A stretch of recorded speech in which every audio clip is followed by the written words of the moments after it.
Okay, let's see here. Oh, about a minute in. I'm not seeing anybody in the chat. That's interesting. I will be sending the text message alert out momentarily. If you do not receive it in the next, I don't know, couple minutes, depending on your carrier, that is a good opportunity to let us know if there's something wrong with the text message alert system.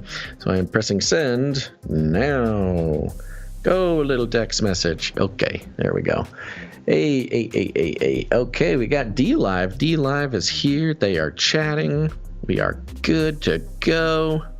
Text message is out. Email is out. All right, everybody. Well, thanks for tuning in. We got a great show for you today.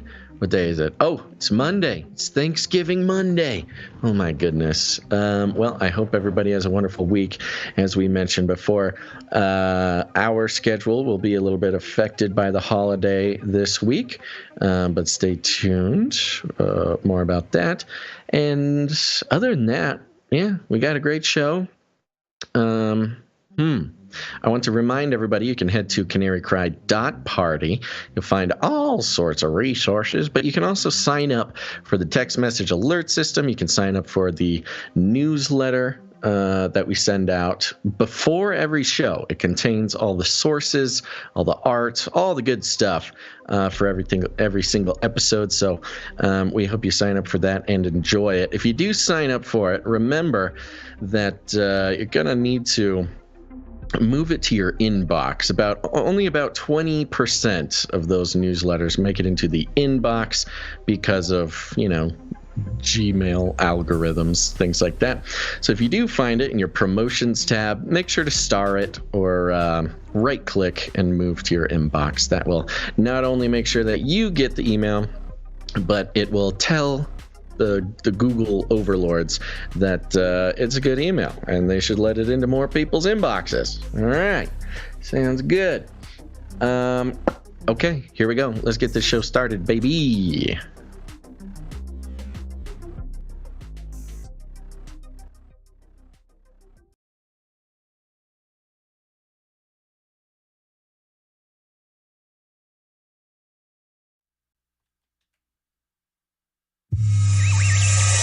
The world is getting crazier. People are acting more and more insane. The end of the world is tomorrow. Tomorrow. There's only one thing to do when the world is falling apart. Listen to Basil and Gonz as they discuss this week's news and events through the lens of Bible prophecy. You are listening to Canary Cry News Talk. You're listening to Canary Cry News Talk. Today is November 21st, 2022. We are live to tape on episode 563. And today, Narrative Control. Signing on from Off the Grid, Razzle Dazzle. I'm your best buddy, Basil. And my name is Gonz, formerly of the Face Like the Sun YouTube channel, director of the Age of Deceit films, who also happens to be your favorite Asian provocateur for Christ, a.k.a. the Cabana Boy, live to tape also here from California to serve you a podcast that brings the best news, which is the gospel message of Jesus Christ, while reporting the egregious with a well-rounded, biblically grounded take on world events. And today's emergent phenomena is quite quintessential. Oh, the quintessence of evil is becoming ever more clear. Oh boy, here we go. All right, yeah. Well, Gonz, I'm looking, and there's been a lot of talk about whether or not Trump will be rejoining Twitter. A lot of misunderstanding about already on Twitter, we got to remember that the account was never actually taken down.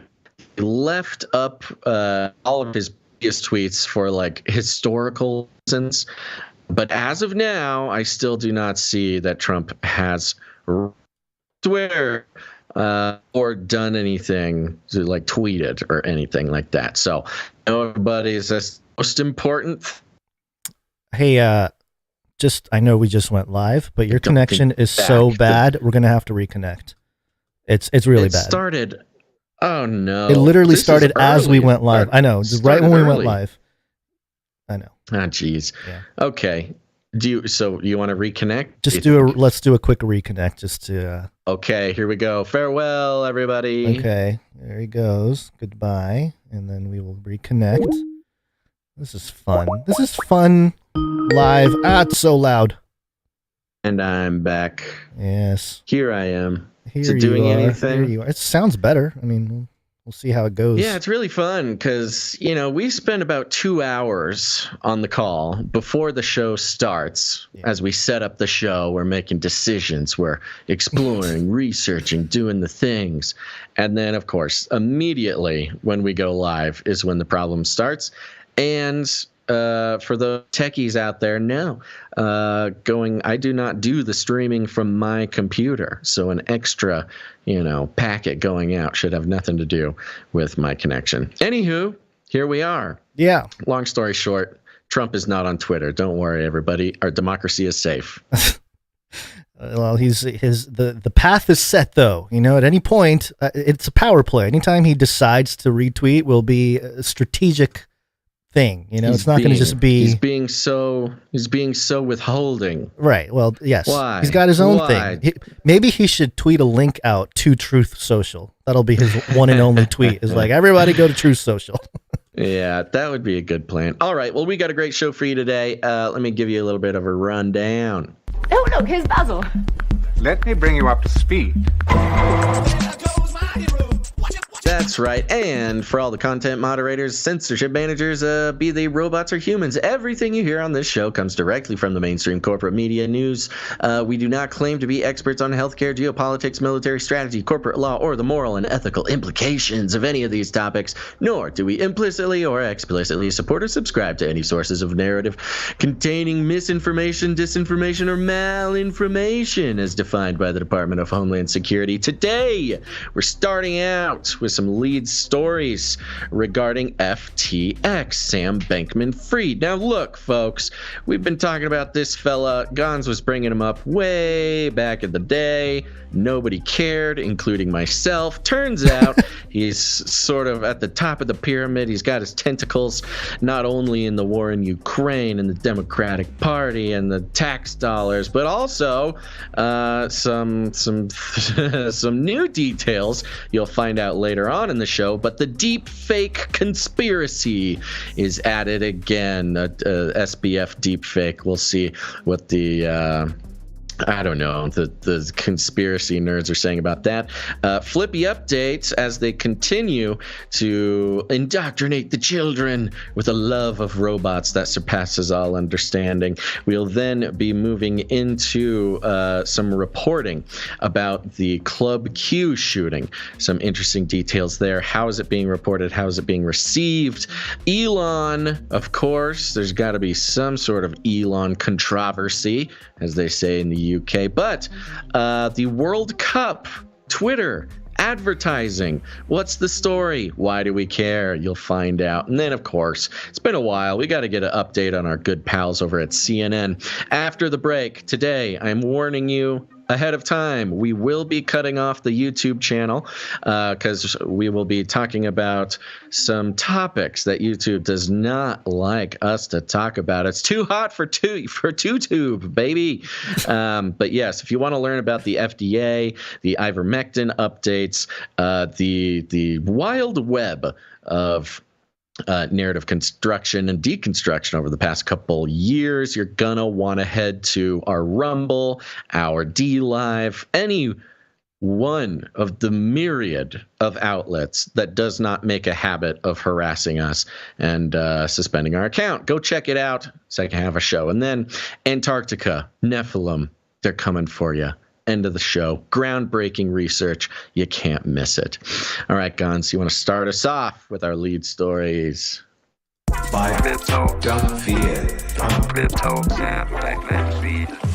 are in Deepfake. Oh yeah, we're in more than Deepfake right here. This is all kinds of deep stuff. But Vice, our favorite outlet, we have multiple favorite outlets, but Vice is one of them, has the headline here: FTX founder Deepfake offers refund to victims in verified Twitter account scam. Scam Bankman-Fried. Mm-hmm. And the subheading here: a fake digital Sam Bankman-Fried used a Twitter Blue account to trick followers into enrolling in a fake crypto giveaway. Now, fake crypto giveaways has been a problem for a long time. It's a classic. It's like the Nigerian prince. I know, it's very like convincing. 2016 and on. The Nigerian prince scam is almost outdated. Like the joke almost doesn't land anymore because it's so old school. Now it's all about crypto scams, baby. Yeah, anytime anybody promises you, 2 Bitcoin if you send us 1, that kind of thing. Right. It's probably a scam. And YouTube has a problem with these scam channels, basically broadcasting, live streaming these alleged events and then doing giveaway and stuff like that. And it's just it's bad. And YouTube hasn't done too much to protect consumers. But here's what the article states. A deepfake of FTX founder Sam Bankman-Fried circulated on Twitter on Friday, where the founder of the collapsed cryptocurrency exchange appeared to claim he could make users whole again by doubling their cryptocurrency in a typical giveaway scam. Making matters worse, the account was verified and mimicked SBF's real account. I have the video here, just a few seconds. Remember, this is a deep fake. Let's take a watch. Hello, everyone. As you know, our FTX exchange is going bankrupt. But I hasten to inform all users that you should not panic. As compensation for the loss, we have prepared a giveaway for you in which you can double your cryptocurrency. To do this, just go to the site ftxcompensation.com. Hello, everyone. Oh, it's looping there. There you go. I mean, have you watched the actual video, Basil? This is the first time you're taking a look? No, this is the first time hearing about it. Okay. Well, you can tell, it's got that grainy MP3 low quality thing going on where it's a classic. The classic audio to cover up the flaws. Yes. And you can tell with certain words that were pronounced weird or just placed weird, you can kind of hear that it's artificial. But then the video itself, it's hilarious because there are other public clips of SBF. I think it was some mainstream news outlet where he's really shaking. He's shaking his knees. He's kind of twitching, and it's really bizarre. So they kind of recreated a fidgety fella. Yeah, there's some rumors about what kind of depression medicines he was on and stuff like that. So it was probably just Adderall. Yeah, I think Adderall was mentioned. There was something else, but that's sort of beside the point. He's got that jittery thing, and they recreate that in this deep fake, and his eyes are darting back and forth like he's reading off a screen. And for us, we've been at this for a while. We kind of know what to look for in a deep fake. Just your typical signs or markings of, hey, this is probably edited. This is probably manufactured. And I immediately noticed it right away. I'm sure most people noticed it right away. But it's kind of weird that who would do this, number one? I mean, somebody obviously that's trying to scam the public. But what are the chances that SBF is actually behind this too? I wouldn't put it past the guy. We don't know much about him other than his elite status. But it says here, Sam Bankman-Fried is a self-styled altruistic genius in charge of the imploded crypto exchange FTX. He owes $3 billion to creditors. It was reported that he gave himself $3.3 billion. It's a good self-loan. You're lending to yourself some money. $3.3 billion is a good number. On Friday, in a tweet viewed by Motherboard before the account was suspended by Twitter, user S4GE, kind of like Sage with the 4 as an A, _ETH, tweeted out a video that seemed to show Bankman-Fried offering to help people who'd been messed up by FTX. The account has a blue verified check mark. Bankman-Fried's Twitter handle SBF and his Twitter avatar.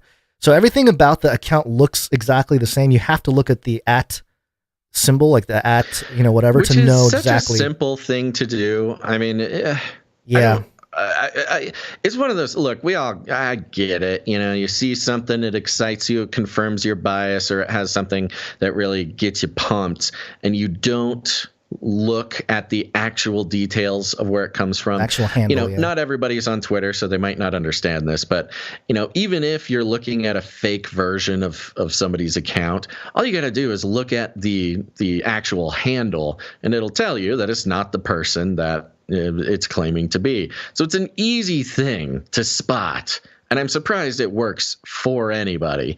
Donald Trump has a bunch of these on Twitter. There's like 1,000 fake Donald Trump accounts, and they all do a really good job of copying his, the look of his original account. But all you got to look is at the handle. It's right there on every screenshot, and it's like at El Donald Trumpo or something, not his real handle. Yeah, and what's interesting is that what was it? Oh, I just lost my train of thought. There you go. That's the kind of day it's been. Sabotage. I sabotaged you. Just got to pull the plug early. Yeah, you were saying you were showing us the account from which it came. Yeah. Oh, okay. Yeah. So the reason why, Elon's implemented recently this $8 for a blue check mark thing. And the idea is that the cost to do spam bots and stuff is too low. Anybody can do it for a few cents or whatever. But if you raise the price or put a dollar value on the blue check mark, then, presumably it costs more money to be a scam or whatever. But, $8 is not much of a barrier for somebody to create a blue check marked account that mimics entirely, somebody else. It was shut down. And it's been shut down for quite some time. So this fake Sam Bankman-Fried account must have been started in I think it was 24 hours that the $8 check mark deal was going. Yeah. So it was somebody who had planned to mimic Sam Bankman-Fried weeks ago. Right. Yeah. Maybe one of his own burner accounts. The site shows a rolling list of fake transactions to entice victims to send crypto. The linked Bitcoin address has received no tokens. Yeah. Good job, public. While the Ethereum address currently holds just over $1,000 in ETH. So, okay. So it was a fake scam. Well, of course it's a fake scam, but it was an unsuccessful scam. Not a single person fell for it. Yeah. Needless to say, getting scammed on Twitter by a deepfake after already losing all your crypto on a collapsed exchange adds insult to injury. And that's how the article ends. And is this Vice? Needless to say, it's insult to injury that literally not a single person fell for. I know. That's what's interesting about it is, okay, you're telling us. So why is Vice doing the work that for example, the SEC is supposed to do in protecting consumers? Well, it's an anti-Elon thing is what it is. It's an anti-Elon, Twitter bad, sort of narrative being constructed around a completely unsuccessful scam having to do with the biggest news stories of the past week or so. Plus, this is really the least of the scams. I mean, we're talking about Sam Bankman-Fried, what he's up to. The New York Post had this article a few days ago.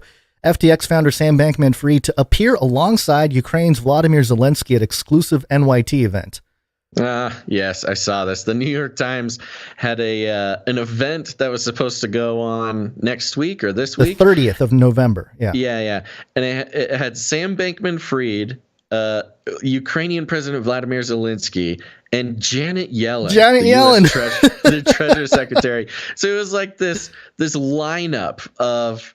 It was this incredible lineup of outrageously important people. And Sam Bankman-Fried was the keynote speaker on this New York Times. And it's just hilarious because, of course, their keynote speaker on their very, very important panel was a total fraud and, Did they drop him or is he still going to do it? Stooge. I think they canceled the event. Oh, whoa! They went full board together. They have to protect this guy, I guess, to just shut down the whole thing. Just might as well. And of course, you got Sam Bankman-Fried, the criminal, World Economic New World Order stooge. Yeah. You've got President Zelensky, who recently still insists that the Ukrainian missile that landed in Poland was a Russian attack. Still? He is still insisting that his forces did not launch that missile into Poland, when the entire international community has come to that conclusion, and he's still asking for money, because of it was a Russian missile, it wasn't Ukrainian. And then, of course, Janet Yellen, the woman who's been spending the past 2 years denying that inflation even exists as a concept, and redefined the definition of recession and all this stuff, carrying water for Biden and the economic situation. So it really was a dream team of like world-class level propaganda agents. Now, just a small detail to point out. It says here the DealBook Summit, sponsored by Accenture, will be held at Jazz Lincoln, Manhattan, November 30th. It's supposed to have luminaries such as Mark Zuckerberg and Benjamin Netanyahu. Mark, he was the other one. Mike Pence was going to show up. So for most people, Accenture might not ring a bell, but we talked about SDRs, special drawing rights, as sort of a blueprint for a global, one world currency that's been talked about for decades, really. Right. And, created by the UN and all that stuff. Accenture is one of these, companies or enterprises that also does SDRs. And Accenture specifically, if it's the same one, I don't know if it's the same one, but Accenture is a Chinese firm, like a digital enterprise for China. So I have this press release here from October 27th. Accenture shows that Chinese companies have been making steady progress in digital transformation.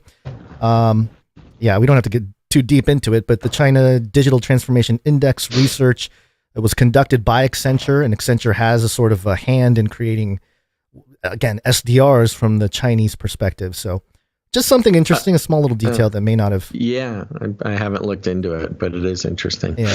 All right, sounds good. Anything else? Other than the fact that it's a sad, sad Monday. It's Monday. It's Monday. Ooh, I am not prepared for this. No. Oh, no. What day is it? Monday.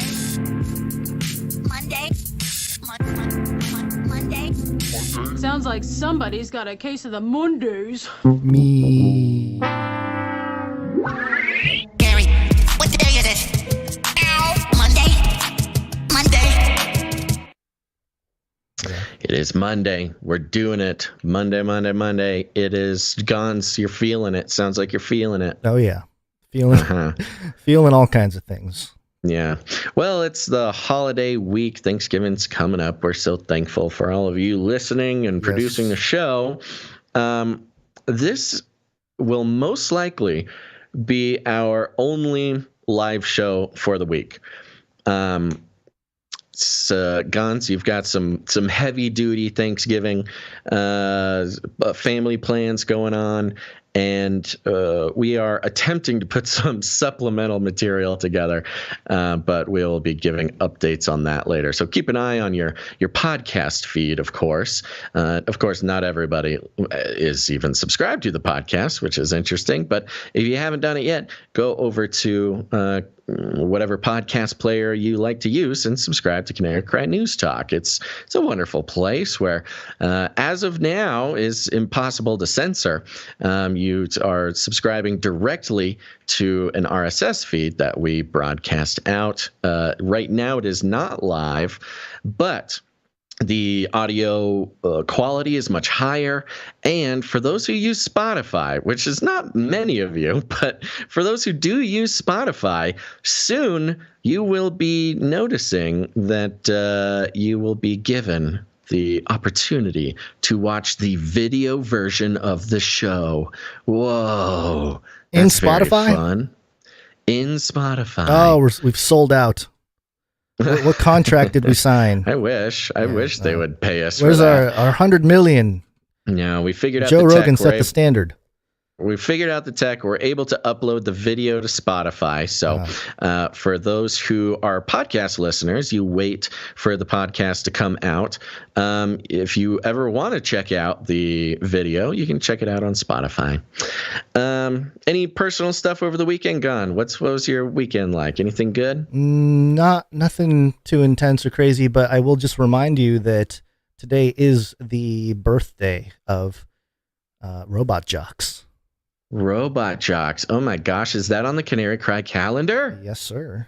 Wow. If you're kind of new to the show, let me explain. Robot Jocks is the best movie that was ever made. And does it give you the year on the Yes, calendar? it does. It's 32 years old, 1990 on this day, November 21st. Yeah, so next year we really have to do our, commentary version of the movie by next year, because next year will be the 33rd anniversary of Robot Jocks. Oh my gosh, what another great reason for you to get the Canary Cry calendar, everybody. And you can do that by signing up for the supply drop. It is the only way to receive the Canary Cry calendar. Yep, just head on over to canarycrysupply.drop.com. If you get any value out of this show, it's time to produce. And the monthly Supply Drop Producers is an excellent way to both support the show, keep the show going, keep us free from corporate money, corporate influence, and but also receive awesome stuff for your support of the show. Once per quarter, 4 times a year, you'll receive a package in the mail filled with custom created, made in America, producer-produced Canary Cry News Talk gear. And the deadline is coming up, Gons. There's only 9 more days to sign up for the supply drop to receive the Canary Cry calendar. And you're going to want this Canary Cry calendar because it's going to have the 33rd birthday of Robot Jocks, the best movie in the world, the most influential movie for little baby Basil. Well, I still haven't seen robots. I still haven't seen the whole thing. I started watching it in the first 3 minutes. Every single line is a topic we've covered or something. I'm like, all right, I got to stop. I'm going to save it for our breakdown. Yep, super soldiers, geopolitics, giant robot battles, a lot of gender stuff, Ooh. a lot of the gender sort of social revolution going on, all took place in Robot Jocks in 1990. I'm telling you, folks, check it out. Anyways, go to canarycrysupply.drop.com to get your hands on that. I do have an update, Gons. I did watch the new Marvel movie, The Wakanda Forever, baby. Oh, okay. Yeah. It's a really long movie. Very, very long movie. They got to really fabricate the mythology. They need to build the road for people to it's really exodus to Africa. Yeah, it's really fascinating to watch. The shift, of course, because Marvel's Disney. It's really interesting to watch the Disney shift their commitment, to progressive sort of values in Disney properties. We've been seeing it for many years now, but the whole background of the movie is that these are two sort of historical groups of people who have been victimized by Europeans. So they're like the colonized people. Mm-hmm. And the two factions within the colonized? 2 different colonized people, right. Okay. So in the past, Wakanda Forever, the Black Panther series, is very much like anti-colonialism, kind of African roots are better than European colonial history, stuff like this. And it's always been very, almost literally, black versus white, which is classic, both metaphorically and literally, for the Marvel series. Now, the two forces opposing each other are 2 different BIPOC communities, colonialized communities. You've got like the South Americans, the Mayans, Incans, the Aztecs, that group, versus the Wakandans. And it had this the whole time. You can feel it. You can feel the tension. You're like, wait a second. This is Disney. They cannot have these two groups of people fight each other and have one of them win over the other one. The only people who are allowed to lose in this movie are the European colonizers, and they're not even involved in the battle. So who's going to win? They've won again. They have hidden behind the curtain, and they're pulling the strings. That I did think maybe something like that would come out. Slight spoilers, by the way, if anybody's like, did they unite at the end and then they all attack the ivory white castle? Some slight spoilers. If anybody really doesn't want any Wakanda spoilers, just pause it or whatever. Sure. Skip this. But it's literally the last scene of the movie is the guy that they call the colonizers. They've kind of been calling one of the SHIELD agents or CIA agents, colonizer. That's like his nickname because he's a white guy. Yeah. And the movie ends with him, and he's like in chains. He's been captured. Oh, there you go. And the last movie is like, colonizer in chains. There's something I never thought I'd see. So they really get it in there at the end. But yes, again, quick spoiler. Let me tell you.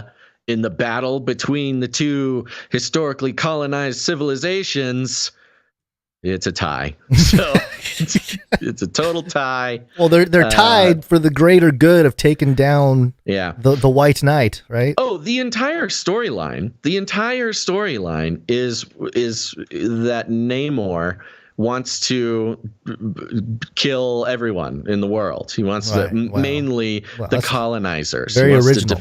He wants to kill all the colonizers. That's the whole thing. And then, the drama proceeds from there. But I will say, for those who are keeping an eye out for like Illuminati symbology, the capstone, the eye of Providence, the pyramid with the eyeball in it, is just literally everywhere. Every single character has a pyramid with an eyeball, built into their super suit or their Mayan jewelry or whatever. So the sort of the triggering of the Illuminati watchers is sure to ring a lot of bells with this. Do you think maybe fun flick? Sure. Do you think the Iger news, Bob Iger coming back as CEO of Disney? Do you think that's because I heard it's not doing too well. There's like some fatigue with some of the Disney products, and the stock prices are going down and stuff. So maybe they got to shift. I didn't even know that. I honestly didn't hear that. that. This is this morning or yesterday. To me right now. Yeah. Bob Iger's coming back. What's his name? Shapik is stepping down. He's taking the heat for bad moves. Very suspicious. Iger, he was one of the guys who stepped down right before the pandemic. Yep. Was he not? I think so. Yeah, he was one of the hundreds of big time CEOs that knew ahead of time the pandemic coming and were like, okay, well, this is a good time to retire. Yeah, he sees the big tsunami coming, and he's like, let me just step aside, and then once it settles and everything's the Illuminati phone rang. Everything's in shambles. Hey, Bob. Can you come fix our problem here? It's all a big mess now. Yeah. So anyways, there you go. Go check it out if you're a Marvel head. It's pretty funny. But you'll notice, if you're familiar with like the same storyline they repeat in every single Marvel movie, you'll feel how they're like battling again. You're like, oh my gosh, they don't even know how they're going to end this movie. And with that, it's time to thank some executive producers, guys. Executive producers. That's right, folks, to run the value for value model, which is simple. We take no corporate money whatsoever. That's not what we do. We do not want to be trapped in the cycle that is becoming brand friendly. Because if there's one thing you say about this show, it is not brand friendly. And we don't want to feel any of the pressure that comes intrinsically with taking corporate money, even if they are not some evil lizard person corporation. We had some more corporation protectors recently. I saw that. I think we have some like corporation fans who just love corporations a lot. And, their arguments are entirely based on things that have nothing to do with why we're on the value for value model. So if they love corporations so much, there's plenty of independent news out there taking corporate money. So they are not going without. Don't worry, folks. But we're on the value for value model, which means we are only able to continue doing the show if people who get value from it put value back in. And you can do that with your time, your talent, or your treasure. So many ways to get involved. One of those is with your finances. And of course, that's greatly appreciated. And those who come in carry a heavy load and are honest and generous with how much value this show brings to their lives. They come in, they support the show. We call them executive producers. Unfortunately, today, Gons, no executive producers. Yeah, maybe we should take that corporate money, huh? I know. There's a group of people. Look, the time that it takes to thank people for value is not even the issue. Like, they think that we just don't like to take the time to advertise products. That's not the problem. The problem is not the time. The problem is the strings attached to that money. And look, again, we realize it's not every corporation is some sort of evil, world-dominating dark force. But the very act of taking corporate money is not only is it sort of affirming the system that has got the entire world in this quagmire in the first place, meaning news reporting, media in general, having to bend to the will of corporate finance, but also, there are things you simply cannot talk about because it's not brand friendly. So that's why we don't do it. And today, there's not yet any executive producers, but there's still time. If you want to produce the show, head on over to canarycryradio.com/support. canarycryradio.com/support. That's right. And I think that's it. I think we should just get on with the show. Flippy update. Do you want fries with that? That's right. It's time for the Flippy update. Flippy is our colloquial name for the disembodied robot arms that are taking our jobs, enslaving our children, and flirting with our spouses. We use talking about Flippy as a way to explore all the new, fun, and exciting ways that robots are taking over the world, and how there's nothing we can do about it. Short one today, Gons, but still an important one. This is coming from VirginiaTech, VTX.vt.edu, VirginiaTech. And the headline is "Children Befriend Robots in Playful After-School Research Program." Ooh, Isn't that nice?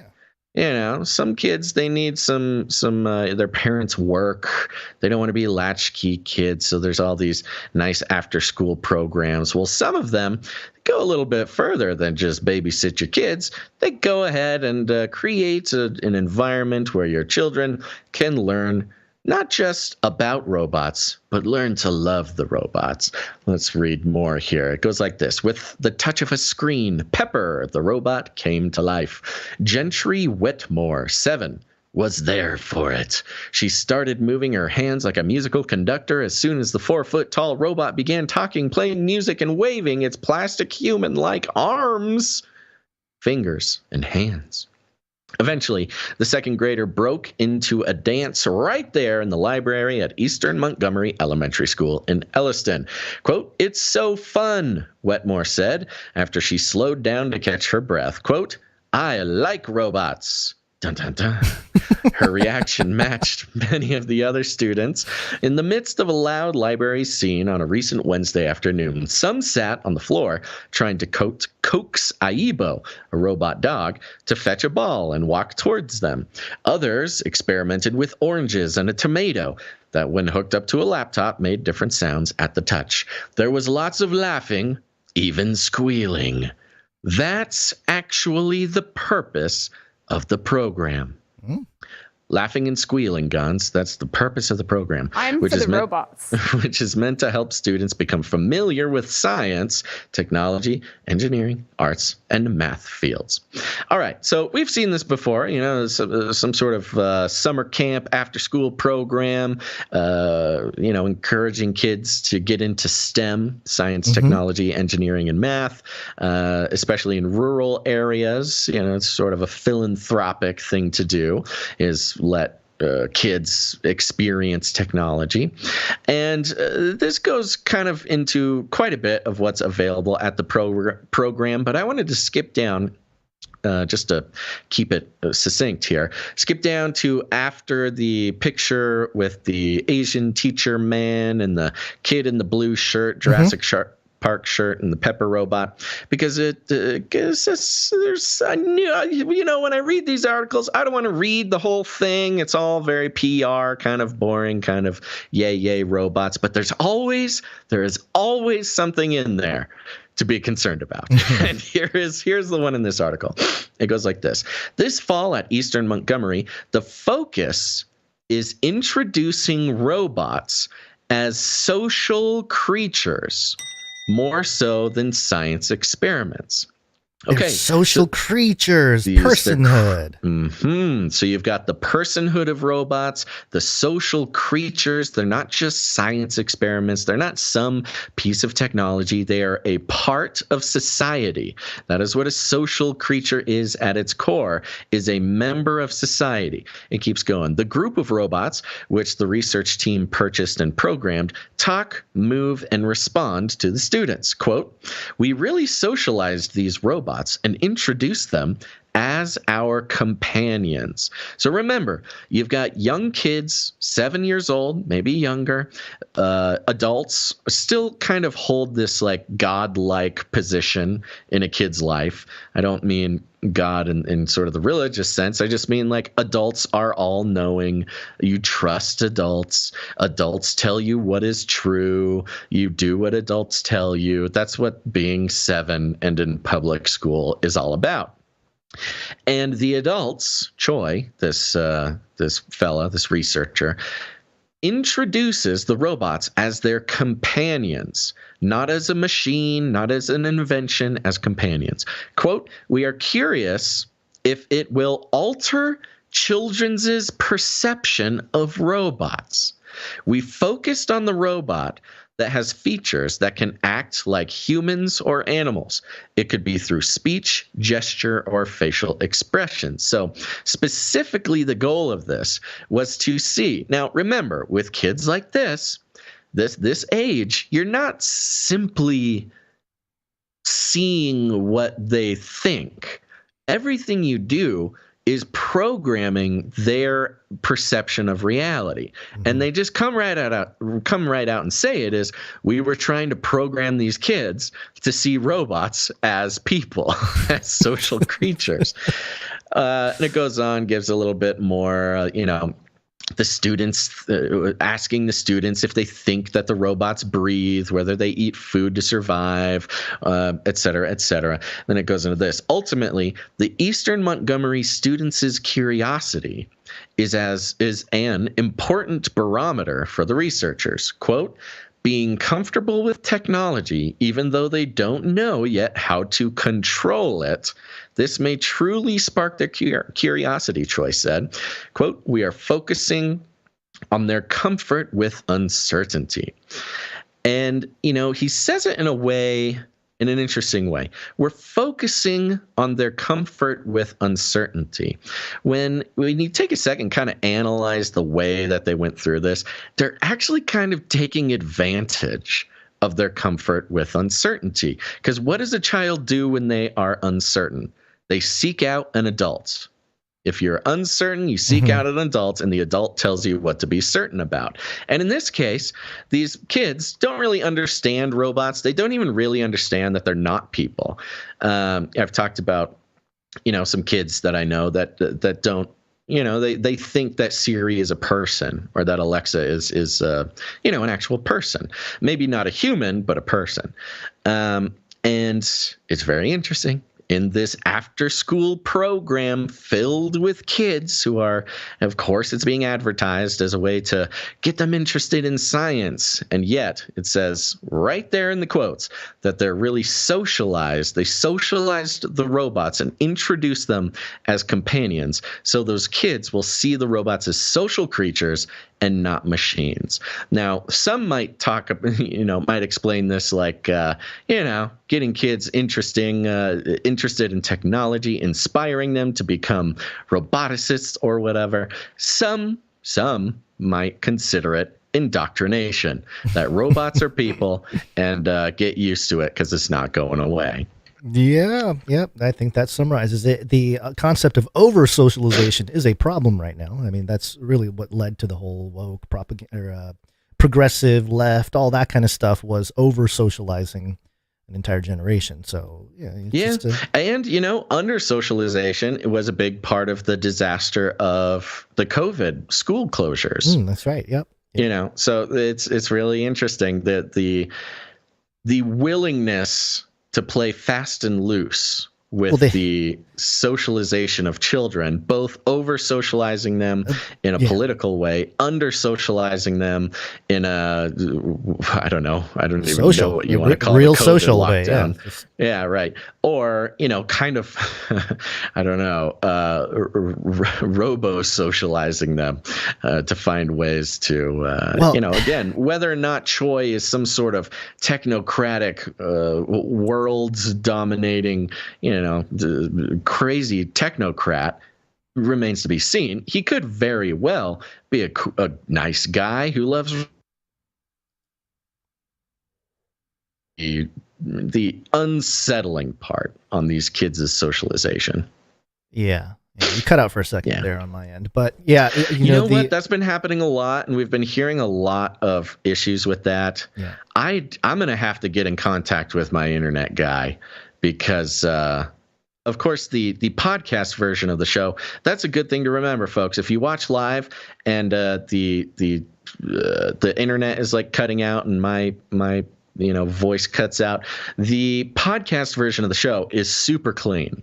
99% of the time, super clean, way higher audio quality, and not as many problems with me dipping out. So check out the podcast version if you want a better version of it. Yep, there you go. My brain is not really firing on all cylinders today. It's really a problem. It's because I'll have a thought and I'll go, oh yeah, this is an important thought, and then something else will happen. I'll go, I just completely forgot what that thought was. Somebody get this guy on some Adderall. Hey, give me no, keep it away. Keep it away. All right. Well, I think that's a good place to wrap up the Flippy update and move us right into our next topic here, which. Oh boy, what is it? What is the topic? It's the most gun control. Yeah. Gun violence is an epidemic. You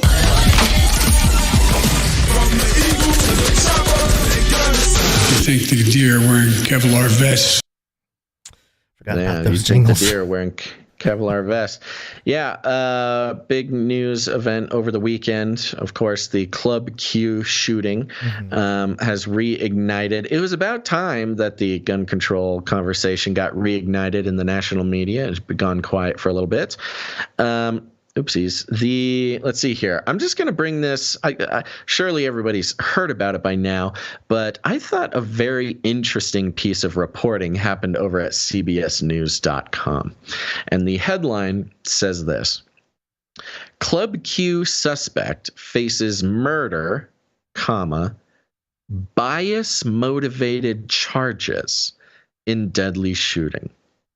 Now, bias motivated. I'd read plenty of articles about this, seen plenty of tweets. The whole thing erupted. And of course, what's sort of the main topic, the main vocabulary word being used is hate crime. This was a hate crime, or the police are investigating hate crimes. We're going to be checking into his social media because this was a hate crime against LGBTQ+, et cetera, et cetera. Hate. But CBS used this term that I don't know if I've ever heard before. Fellas, might be facing bias-motivated charges in deadly shooting, which is a very, very gentle way to say hate crime without saying the words hate crime. But also, I mean, immediately, bias-motivated, by definition, everything any person ever does could technically be called bias motivated. But let's before you go on, I just want to bring this website here, the justice, or no, not the, but justice.gov. It's the DOJ website here. They have learn about hate crimes, and it's got a little formula here: a crime plus motivation for committing the crime based on bias equals hate crime. So the bias is based part on of the equation. Bias. Yeah. Yeah. What is this language of bias?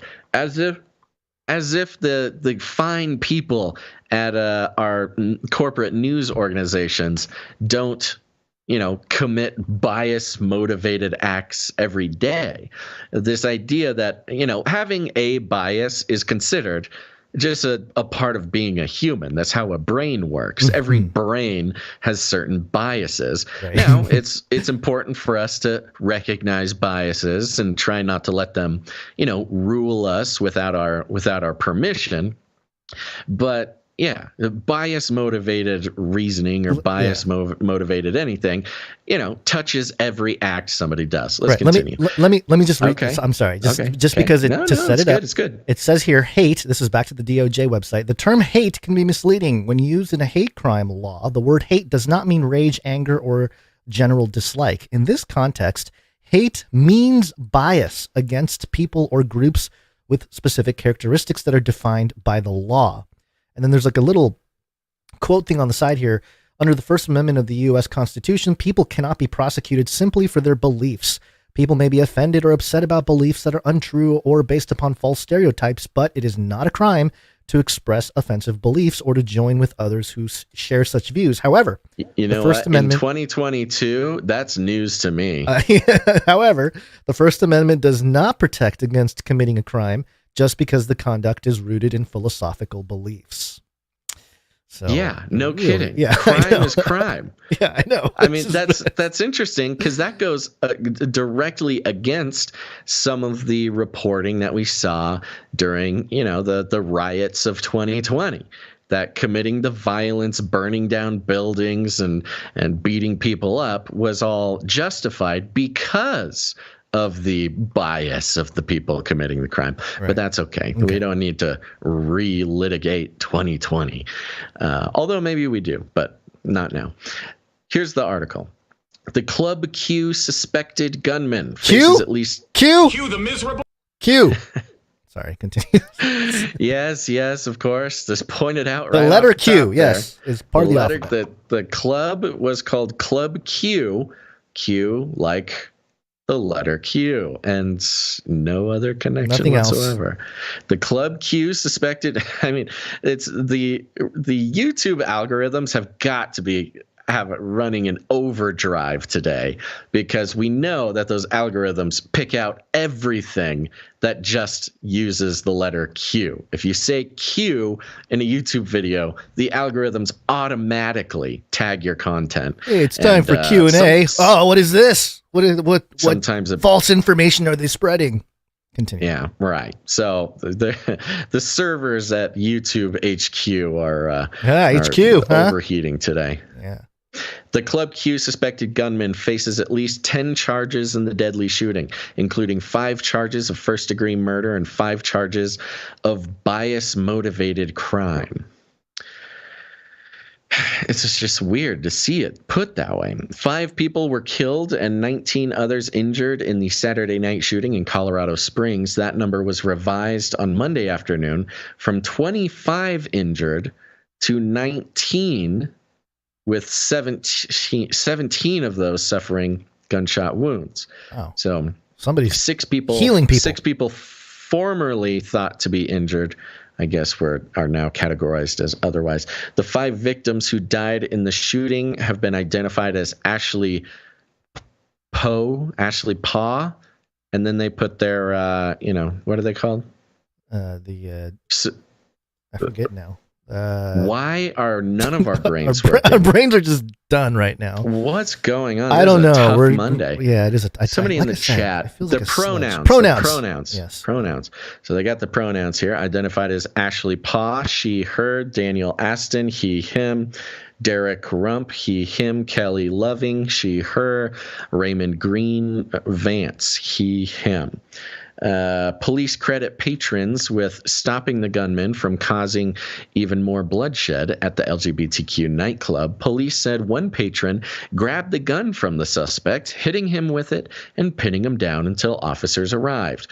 Quote, had that individual not intervened, this could have been exponentially more tragic, Colorado Springs Mayor John Suthers said. Law enforcement said the suspect used an AR-15 style semi-automatic weapon. That's a quote.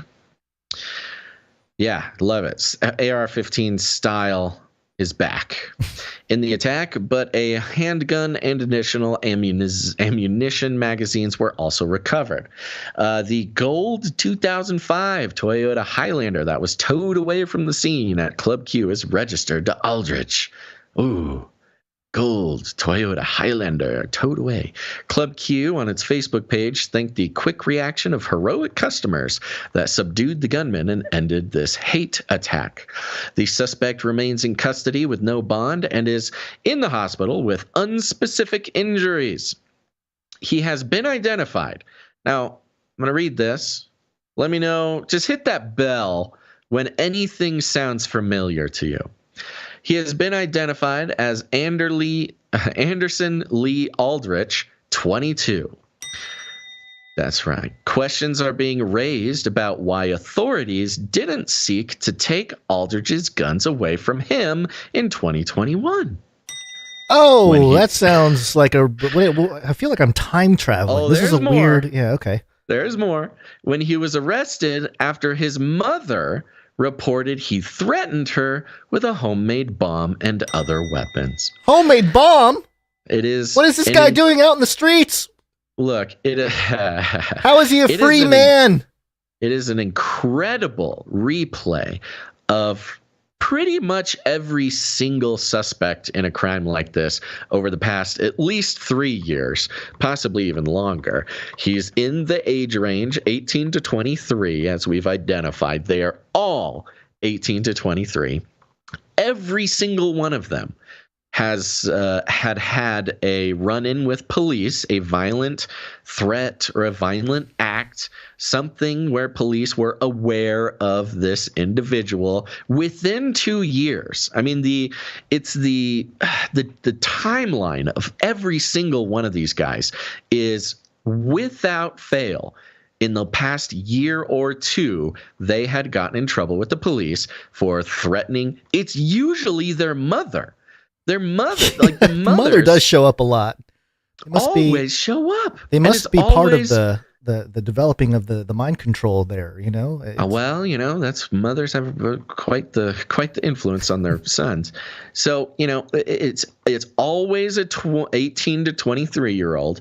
It's always a kid who had just had a run-in with police in the past 1 or 2 years. Has history. And there's always has history with violence against the mother, whether it's threats or something else.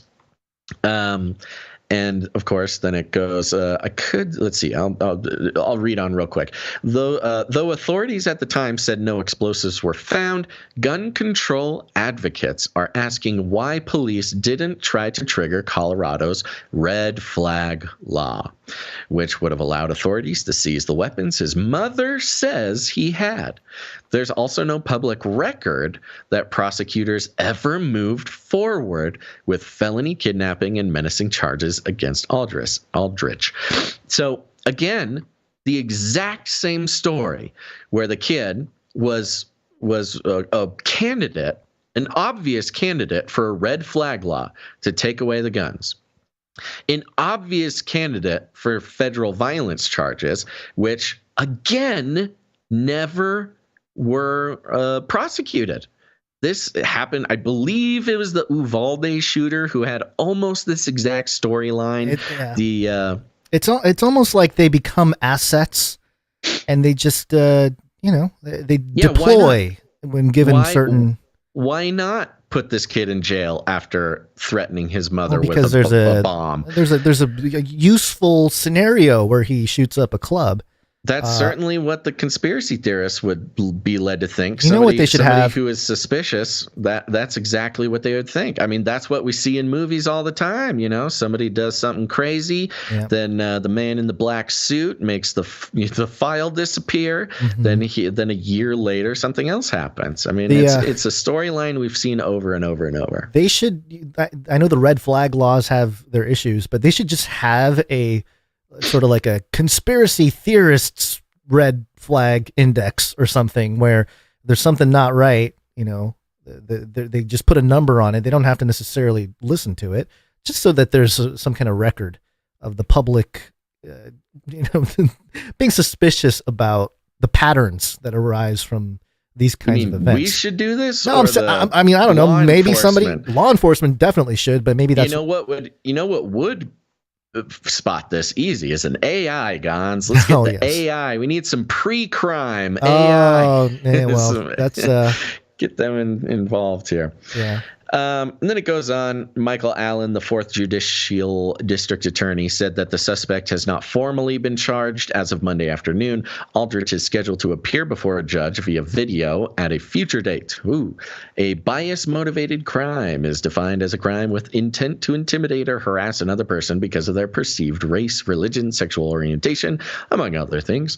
Colorado's law changed last year, and now bias motivation only needs to be part of the offender's motivation in committing the crime. Some of those injured were hurt trying to get away from the shooter. At least 7 were in critical condition. And it goes on with more heartfelt messages from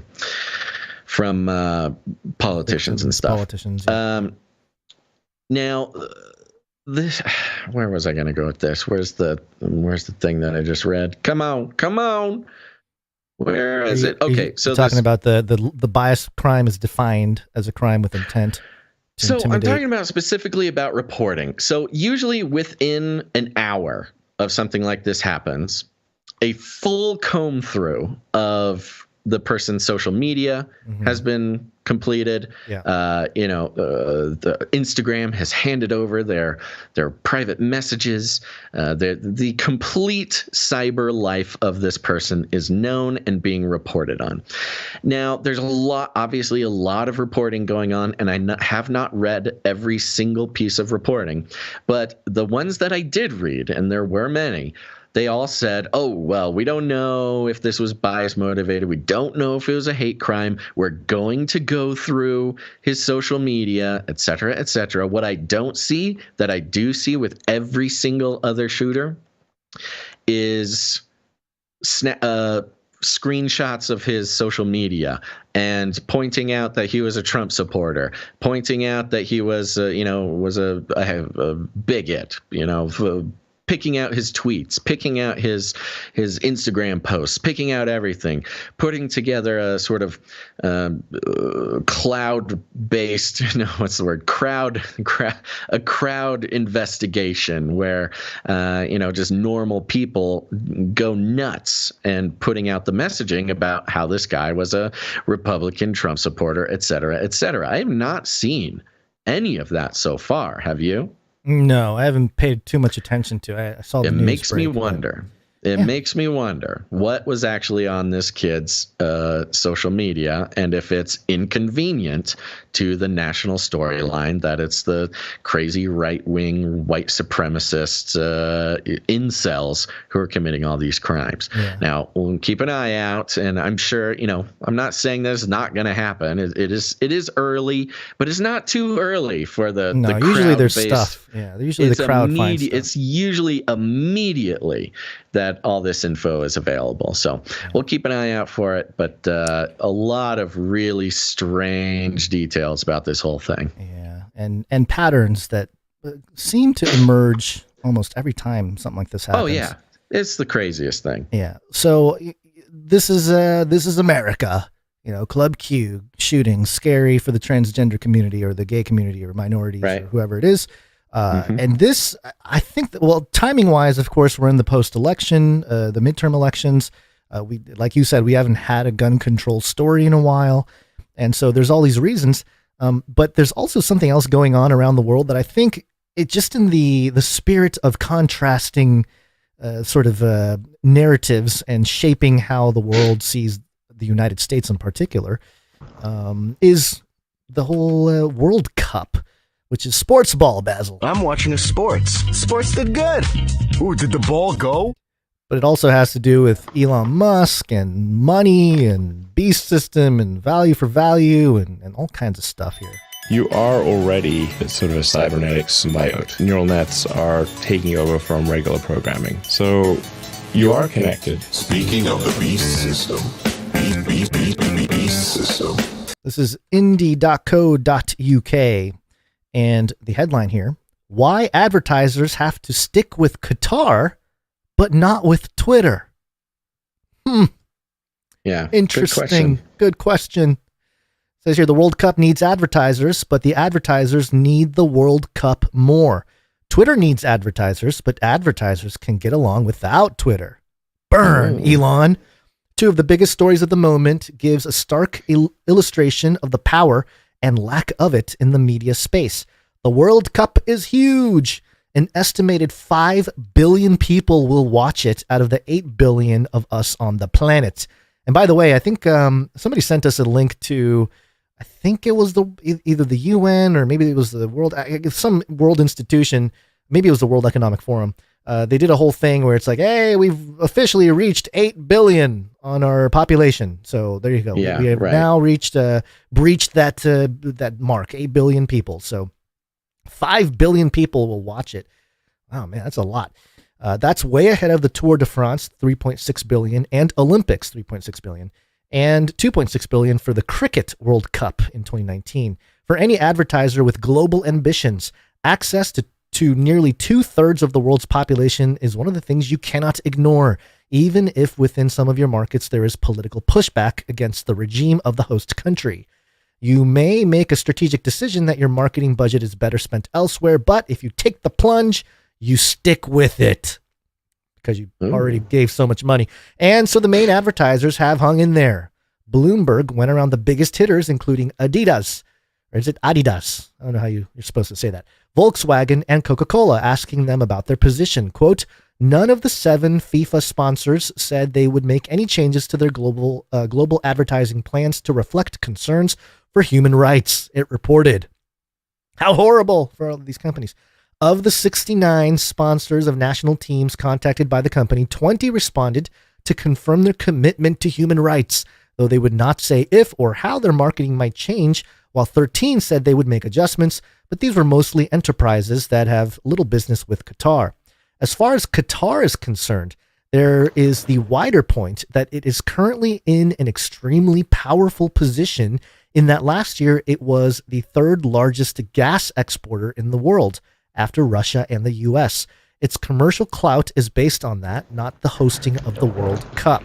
Now contrast that with Twitter. Since Elon Musk took over, a string of companies have canceled or suspended their advertising on the social media platform.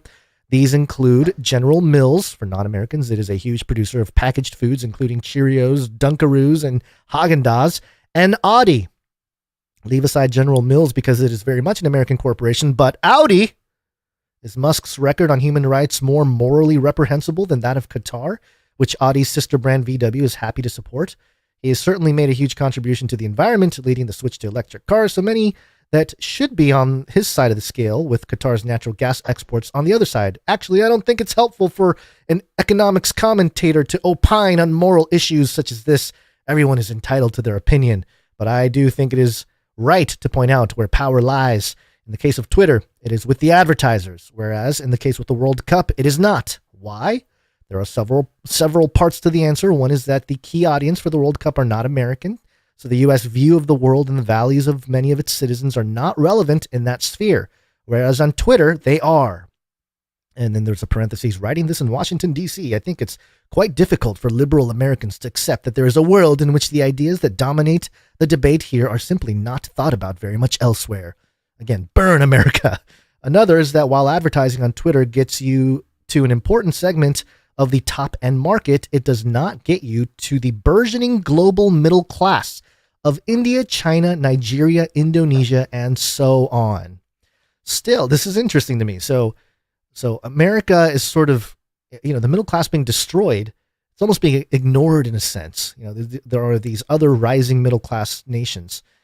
Still, another is the difference between online advertising and mainstream media. Online revenues are surging, squeezing out mainstream and legacy media, but the World Cup is a mainstream event. Actually, the greatest one. So it offers a way to fight back, which is especially important for television. Basil, did you know the World Cup gives the mainstream media and legacy media an opportunity to fight back against the rise of online advertising, which is, it's sort of a...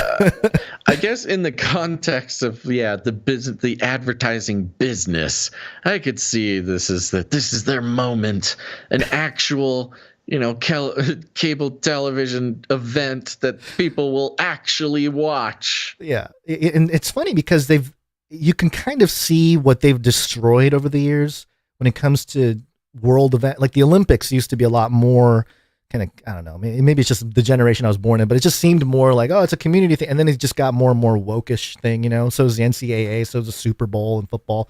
I mean, it's been permeating all throughout, but it's just interesting how the distribution or the ability to publish or advertise has gotten wider. The ability for the mainstream, like their products, I suppose, their outlets have become smaller, but then like bigger. There's just only one left. It's the biggest one. This is the World Cup. Yeah. After this, it's over. It's alien time. And then they get into Elon Musk and all that kind of stuff. So what is the purpose? It seems like the comparing advertising at the World Cup to advertising at Twitter was more just like a gimmick. Like that, the framing of the article in that way seems to be more of a gimmick than an actual piece of news.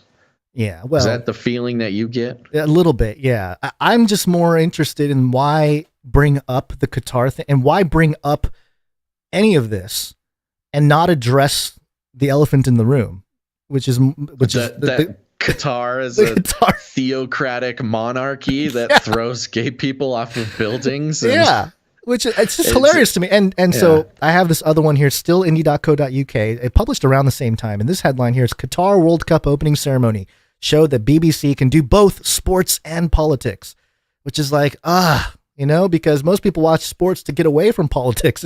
Most people do sports or watch sports as sort of an escape from all the craziness going on. So, to politicize sports, especially at this level, the World Cup is the biggest event when it comes to the world and watching. FIFA, the organization that puts on the World Cup, is notoriously the most corrupt organization in the world.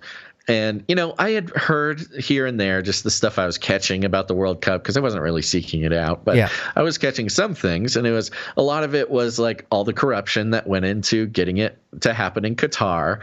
Part of the deal was Qatar is a dry country. At least I don't know if it technically defines itself at that, but it's a theocratic monarchy. No alcohol, or like alcohol is right. It's like banned in lots of ways. Yeah, I mean it's still there, but it's not like, I don't know. It's just not. It doesn't flow in the streets like it does in the U.S. and other places. Sure. So part of the deal making with Qatar was basically FIFA was just like, okay, but you have to serve beer at the World Cup. You have to. That's non-negotiable. You have to serve beer at the World Cup. And Qatar is like, yes, okay, all right, we'll serve beer at the World Cup. And then it was like 2 days ago, Qatar is like, we'll serve beer 45 minutes away from where the World Cup is taking place. So you have to take a bus to a place outside the World Cup, 45 minutes away. You can drink beer there, but then you got to drink all your beer, get on a bus for 45 minutes to get to the actual stadium. And I was like, wow, you don't think there's going to be smugglers into the stadium there? The black market for beer at the World Cup is going to be incredible. That's where the money's made.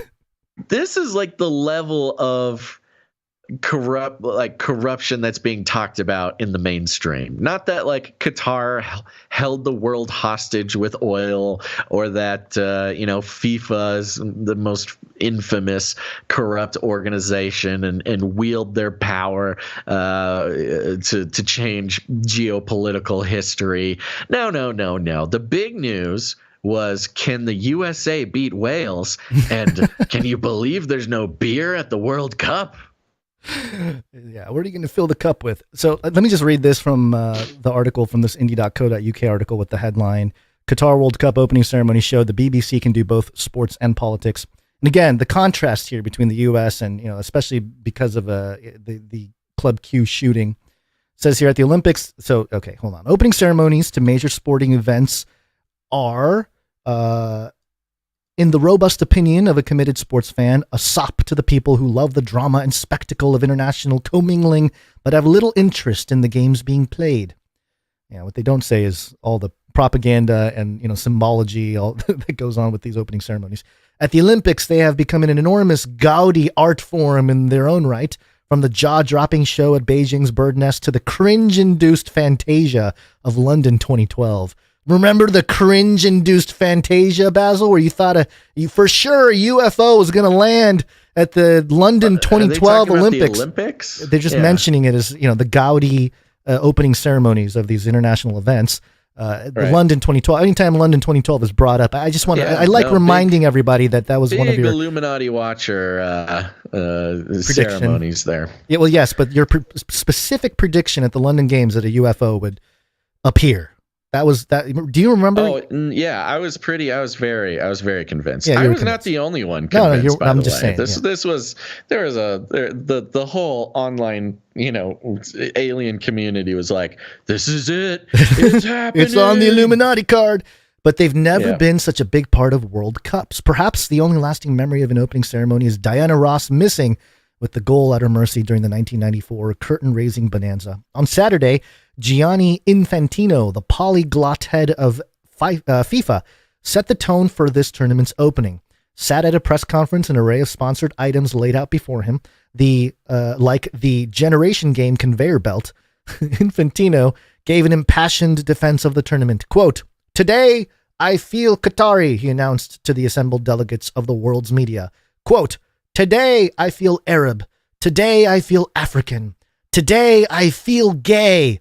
Today, I feel disabled. Today, I feel a migrant worker." His words went down like a snog of Doha. You've stuck a bum note when even Alan Shearer calls it rubbish. So, it's just interesting. It's being painted as cringe and weird, but also it's just so transformative. And the BBC, the article goes on to sort of highlight how BBC weaved this, or was able to play this balancing act where they're addressing the concerns, yet, honoring the hosting and blah, blah, blah. And it's just, they're kind of doing what we do with mainstream media, where we kind of deconstruct, compare different outlets. That's what this piece is doing with the world and with BBC International or BBC Sports or whatever. And I just find it interesting that the topic of value for value comes into this conversation with advertisers, and the topic of deconstruction comes in. Both Indy.co.uk, bringing that sort of analysis to the mainstream is very interesting to me, and to see it at the World Cup level, I don't know, is this a sign for what's to come? Are we going to be pushed out? It's very gentle, though. It is gentle, you're right. You can tell they're trying not to get themselves in trouble with their media bros. Yeah, of course. It's like they're trying to point out what we point out every single episode of this show now for years. Mm-hmm. Did my video just go away? It did, yeah. Oh, that's weird. Mm-hmm. Why did that happen? It's like they're trying to point out the very basis of why this show is structured the way that it is. But also they're doing it in a room surrounded by their peers who stand to lose billions of dollars if people actually catch on to the fact that it is a moral and ethical tightrope that keeping it in the dark, keeping the people in the dark about the competing motivations of the media and advertising and advertisers, and keeping them in the whole system requires that people don't think about the system. Yeah. Because it starts falling apart in their hands, slipping between their fingers like so many grains of sand. I think that's the takeaway here with these, the couple stories here about Qatar and the World Cup is that we are going to go through this, and we're currently going through this reset, right? The great reset that Klaus has been trying to talk about and do and all this. It's not an overnight thing. It's like maybe a few years thing. So as this happens, decades. Yeah, the economic flow, the cash flow, if you will, is changing. The pipelines are changing. They got to rebuild stuff. You got to replug stuff. Patch up certain things. So when it comes to this clash, it's almost really obvious the clash between the legacy system and this new online system or whatever. And it's almost like anytime, and this is true with worldviews, anytime something happens where it shatters a prior worldview or a certain infrastructure or something that's been in place, the standards that has been the kind of not the prototype, what's the word I'm looking for, status quo of how things operate, everything gets blown up, and then everybody reconvenes in new groups, new pockets, new flows of money, new systems, and it's almost like they're preparing for that, and they know that this is happening. And so even the mainstream media, Indy.co.uk, which we've talked about, who owns those outlets, are seemingly trying to move in that direction where they're, and I'm seeing it with CNN too, where they're like, oh, we're stepping back. We're just becoming more analysis. We're trying to not become the news. We're trying to, and all that kind of stuff. It's that currency of trust again, trying to buy trust back from the public, which leads us to CNN specifically. And we got a little Chris Licht update. Chris Licht, president of CNN.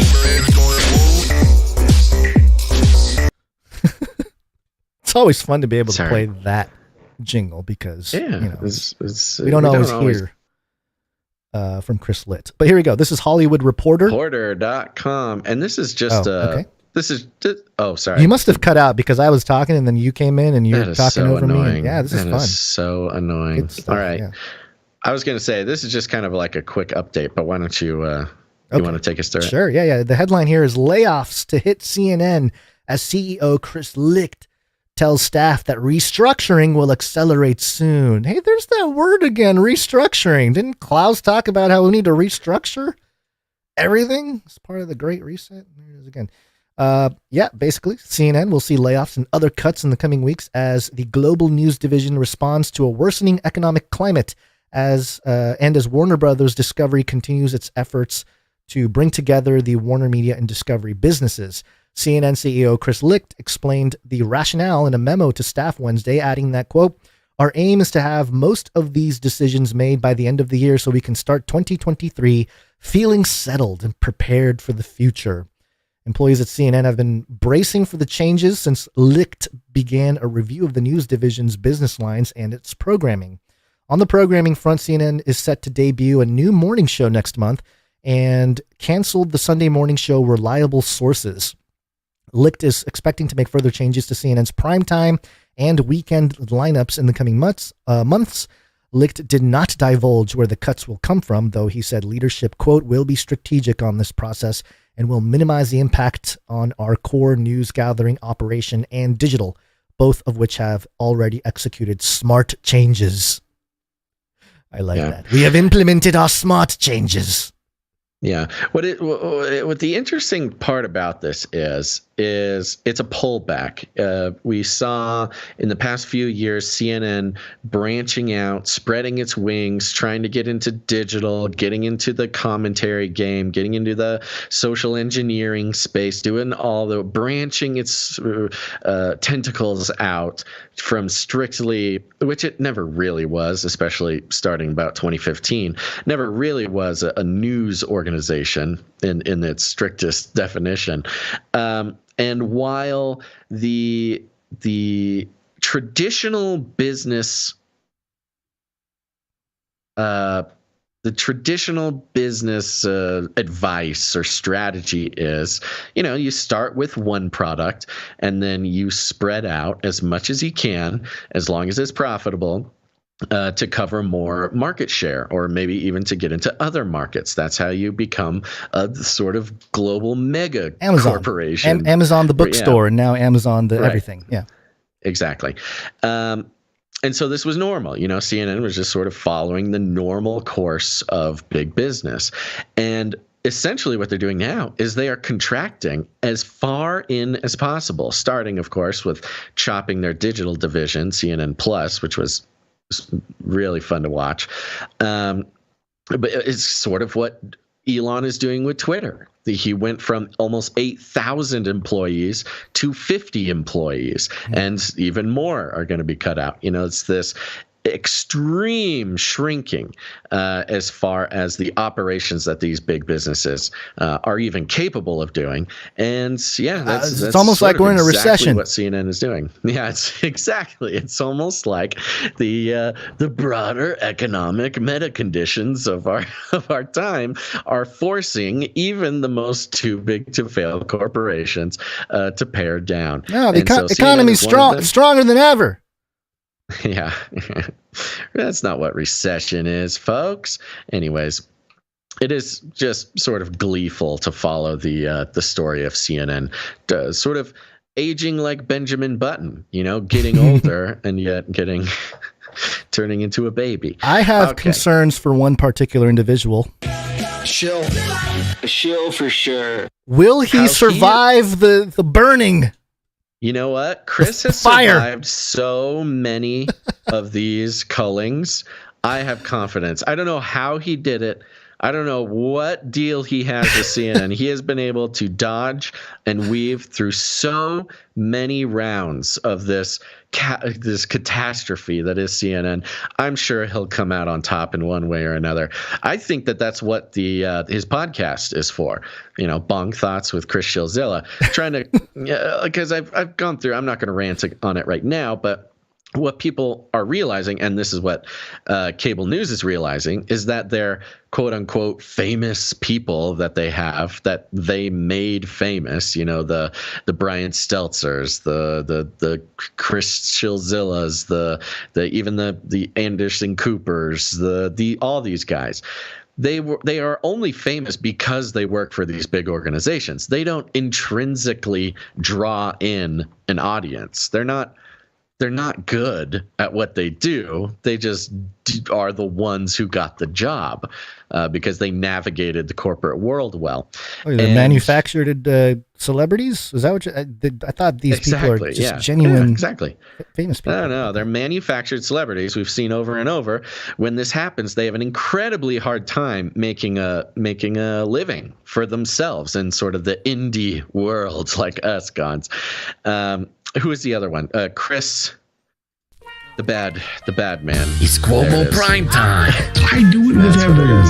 Oh yeah, that's right. We saw it with Chris Cuomo. All these guys trying their hardest to be like, "Hey, I was a famous person. Let me just go out, activate my fans, and I can start making a living again." And they find out that they don't actually have any fans. They were just famous because they were on TV or in government.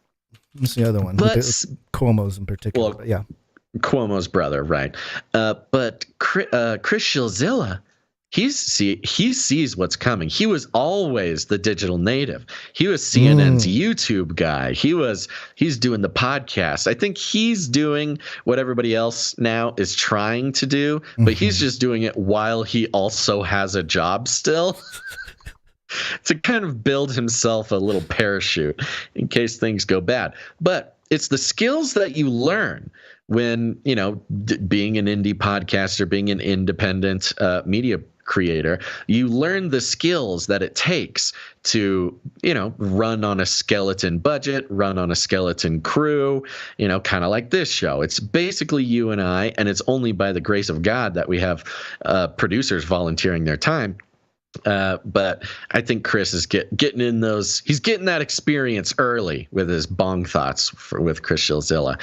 So maybe he can land on his feet. But I have a feeling he's keeping his head down. That's the benefit of Chris Shilzilla. He's been keeping his head down. He might not be allowed to step foot into the CNN studio, and they may have taken his nameplate down off of the office space and revoked his key card to the CNN building. But he's technically still employed, and he's keeping his head down. I hope you make it through this, Chris. We're rooting for you. Well, maybe he can come to our party. Yeah, let's do it. Go to canarycry.party. It's a real URL. Find all the things that we do, the links to watch the show, listen to the show, how to produce the show, connect with us and the community.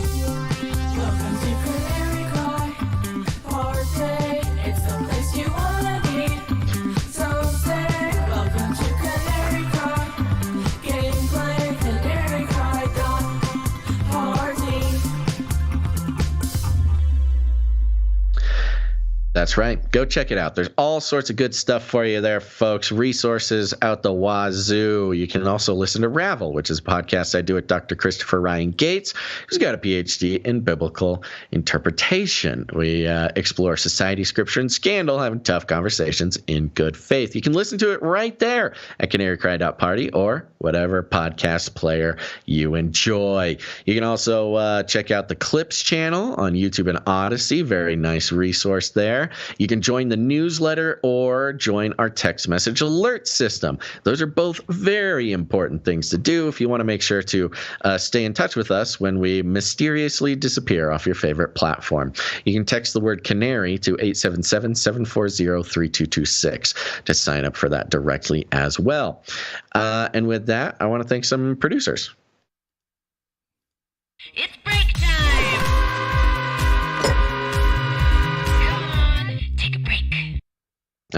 Value for value model, folks. You know it. You love it. It's the only way that we survive because we do not adhere to the current global theology that is the advertising model.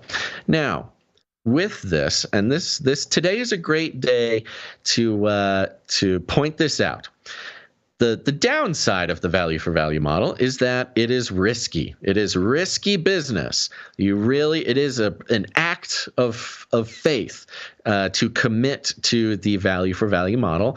By the grace of God, we have been taken care of for the past 3 years in the current form of this show through the value for value model, and we have faith and expect to go much longer than that. But today is a good example of some of the dark side of the value for value model, which is support sometimes. Well, support is always pretty much directly connected with two things. One, the economic stability of your listeners, which is you guys, and also the value that you bring to their life. Now, the scary part is trying to figure out exactly which one of those is the current issue, which is, of course, is it just macroeconomic forces that are of course. I think macro does affect the situation here. Of course it does. Especially right now. It's like, hey, you want to give value back to the podcast, or do you want a turkey this week? I can understand the challenges. Well, that is obvious. That is obvious that this week, especially, that is the biggest aspect in today's producership.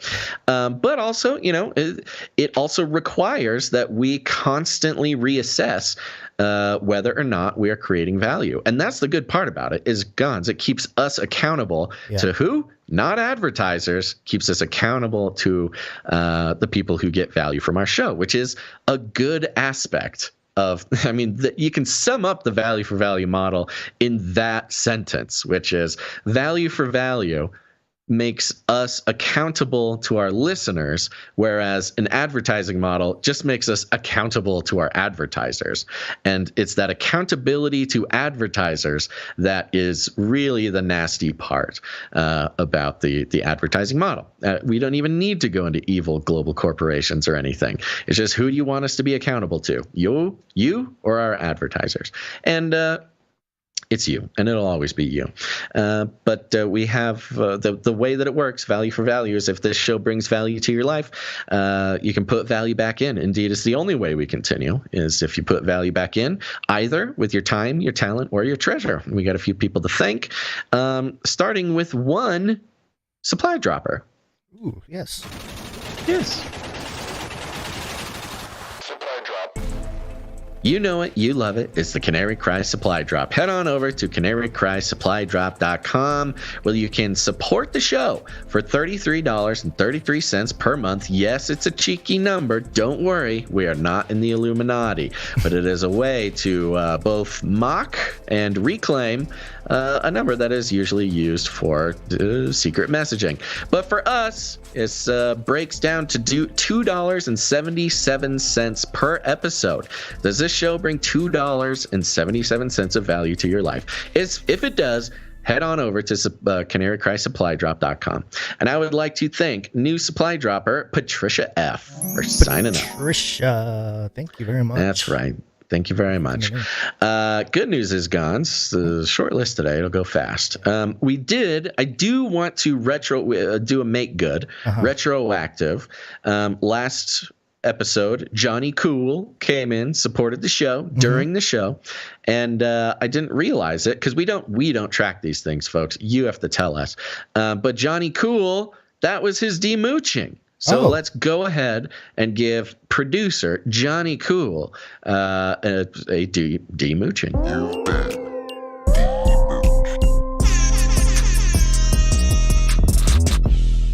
There you go. Thank you very much, producer Johnny Cool. Sorry we missed that the first time around. I don't know if you're watching live today, but hopefully you catch that. Maybe one of your friends will let you know.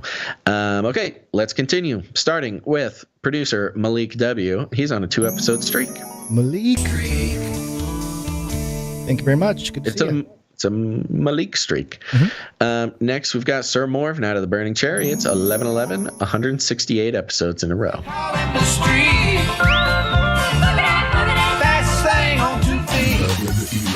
Thank you, Sir Morv. Thank you, Morv. Next up, we got Sir Alex Protocol V2, Night of the Berean Protocol, Sevens and Fees, coming in 103 episodes in a row. Thank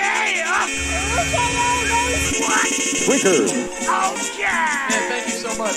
Thank you, Sir Alex Protocol V2. Indeed. Well, Gons, I hope you bought your turkey last week, because that is it. That is the list of producers who came in above $7.77, which entitles them to have a note right on the show. We've got a few people who came in underneath that amount, and we're just going to thank them right now. Okay. Ready? Yep. Okay, starting with Sir Darren, Night of the Hungry Pandas, 74 episodes in a row. Thank you. Dame Gale, Canary Whisperer, and Lady of X's and O's, 198 episodes in a row. Thank you, Dame Gale. Sir Casey, the Shield Knight, 234 episodes in a row. Thank you, Sir Casey. Oh, thank you. Next up, we got Streak Sister Veronica D, 198 episodes in a row. Thank you, Veronica D.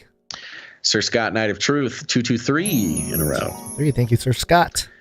Runk Smash, 19 episodes in a row. Thank you, all of our streakers coming in under the 777 cutoff, but your faithfulness truly is inspiring.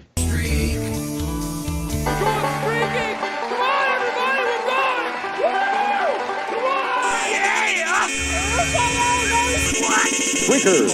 Oh, yeah. Thank you so much. Best thing on 2 feet. Women rule.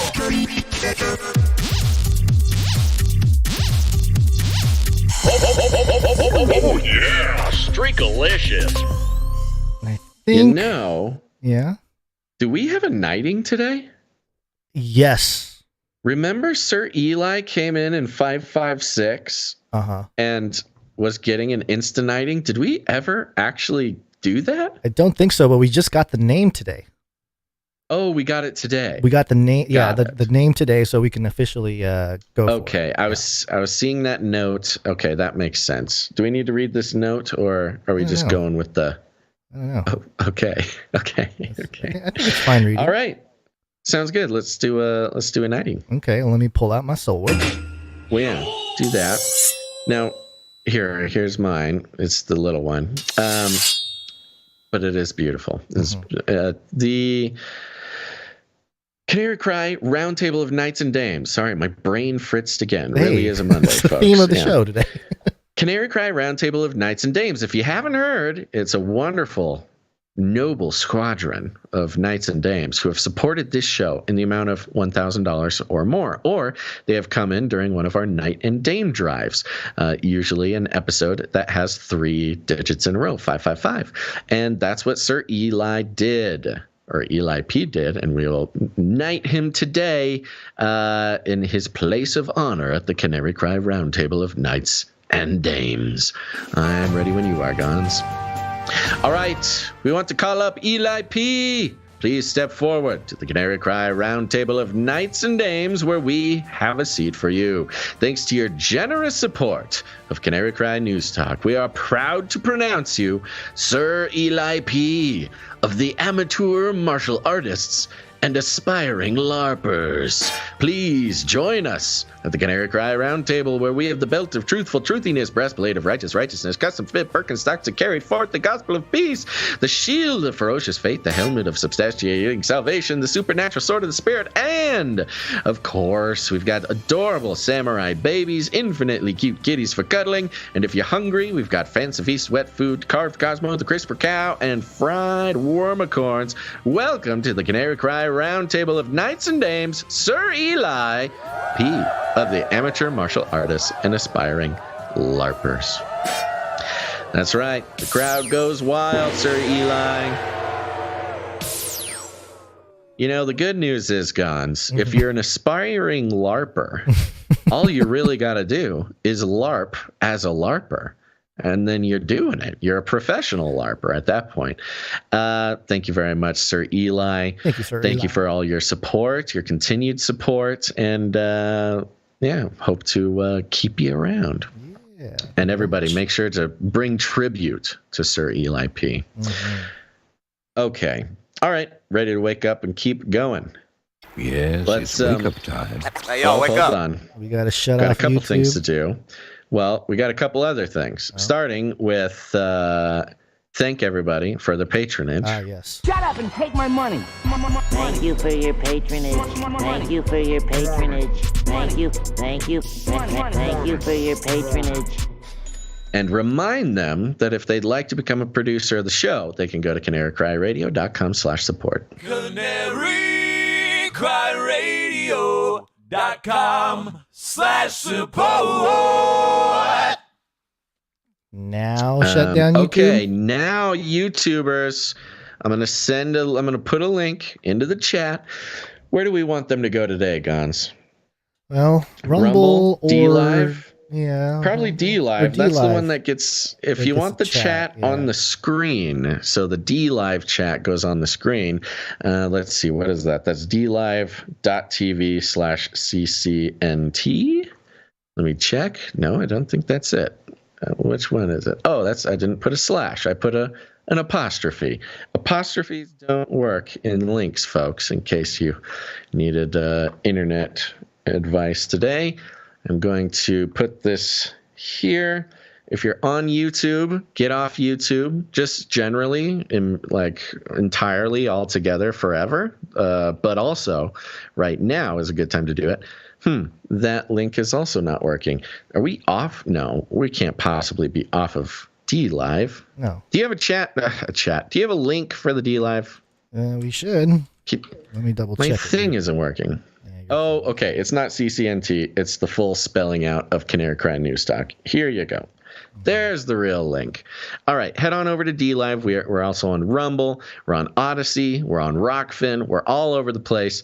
You just got to wean yourself off of the YouTube. Sorry. I mean, if you want content that's hot like this one, got to get off the YouTubes. So there you go. There's the link. Go follow that. Join up. Chat. Your stuff will be on the screen still, because what follows this warning is too hot for YouTube.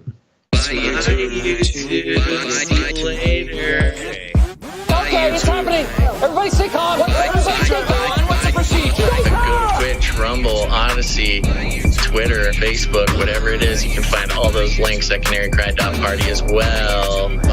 Too hot for YouTube. YouTube. Now you see me. Now you don't. Yes, it's wake up time. Hey, yo, wake up. It's Corona time. COVID-19. COVID-19. COVID-19. COVID-19. COVID-19. COVID-19. COVID-19. Coronavirus. I am vaccine. I am vaccine. Vaccine, number one way.